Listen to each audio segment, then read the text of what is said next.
हमारे लिए north east, हमारे बॉर्डर एरिया आखिरी छोर नहीं, बल्कि सुरक्षा और समृद्धि के गेटवे है।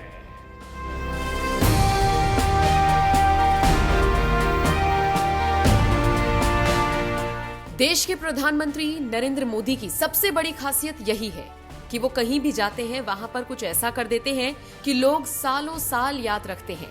पीएम की छाप का असर जनता पर इस कदर पड़ता है कि हर कोई मोदी मोदी करता हुआ नजर आता है। यही वजह है कि मोदी मैजिक हर तरफ दिखाई देता है। गुजरात चुनावों में इसकी बानगी साफ तौर पर देखने को मिली। जनता का दो टूक कहना था, हमारे यहाँ से कोई भी कैंडिडेट खड़ा हो, हमें उससे मतलब नहीं है, हम मोदी के लिए बीजेपी को जिताएंगे। ये मोदी का जादू ही तो था कि गुजरात में बीजेपी को शानदार जीत मिली। गुजरात फतेह करने के बाद अब बारी है पूर्वोत्तर की। अगले साल यहाँ पर चुनाव होने हैं और बीजेपी अभी से सियासी गुणाभाग में लग गई है।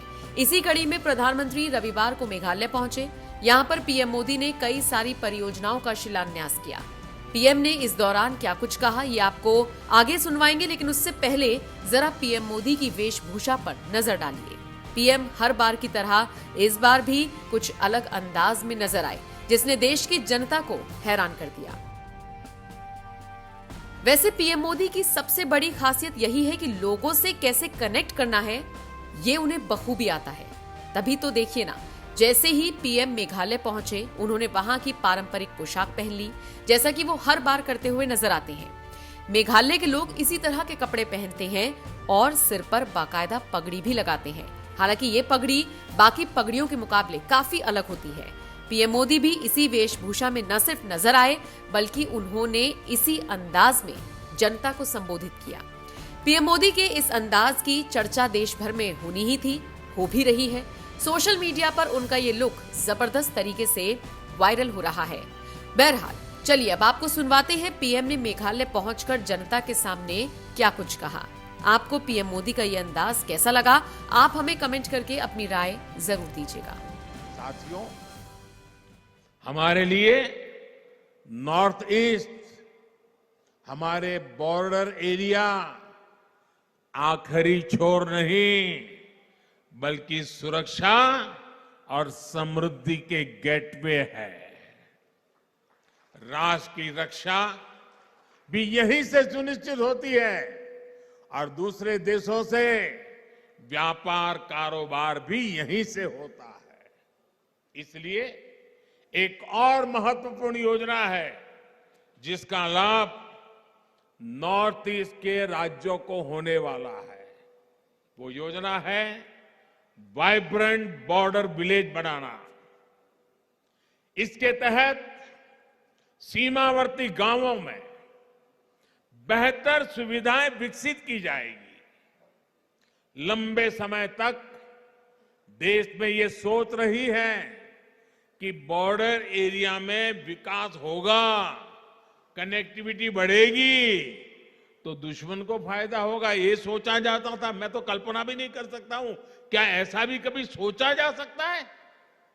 पहले की सरकार की सोच के कारण नॉर्थ ईस्ट समेत देश के सभी सीमावर्ती क्षेत्रों में कनेक्टिविटी बेहतर नहीं हो पाई।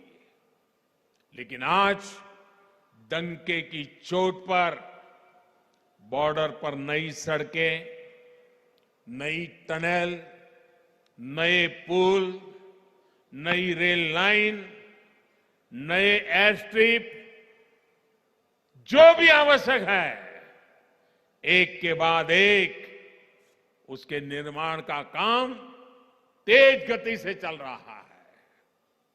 जो सीमावर्ती गांव कभी वीरान हुआ करते थे, हम उन्हें वाइब्रेंट बनाने में जुटे हैं। जो गति हमारे शहरों के लिए महत्वपूर्ण है, हमारे बॉर्डर पर भी वही गति होनी आवश्यक है। इससे यहां टूरिज्म भी बढ़ेगा और जो लोग गांव छोड़कर गए हैं वे भी वापस लौटकर आएंगे।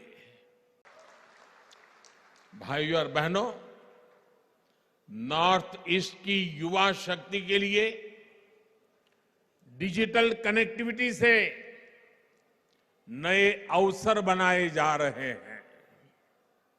डिजिटल कनेक्टिविटी से सिर्फ बातचीत, कम्युनिकेशन नहीं, उतना ही लाभ मिलता है ऐसा नहीं है, बल्कि इससे टूरिज्म से लेकर टेक्नोलॉजी तक, शिक्षा से लेकर स्वास्थ्य तक हर क्षेत्र में सुविधाएं बढ़ती हैं, अवसर बढ़ते हैं। साथ ही विश्व में तेजी से उभरती डिजिटल अर्थव्यवस्था का सामर्थ्य भी इससे बढ़ता है।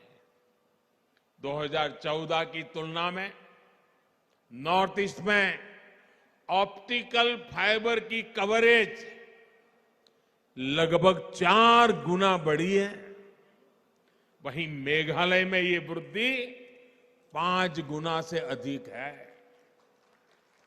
नॉर्थ ईस्ट के कोने कोने तक बेहतर मोबाइल कनेक्टिविटी पहुंचे, उसके लिए 6,000 मोबाइल टावर लगाए जा रहे हैं। इस पर 5,000 करोड़ रुपए से अधिक खर्च किया जा रहा है। आज मेघालय में अनेक 4G मोबाइल टावर्स का लोकार्पण इन प्रयासों को गति देगा।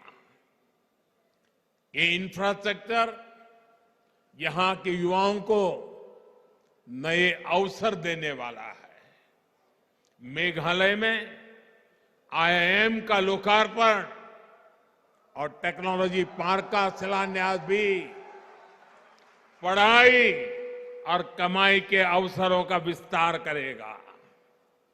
आज नॉर्थ ईस्ट के आदिवासी क्षेत्रों में 150 से अधिक एकलव्य मॉडल स्कूल बनाए जा रहे हैं।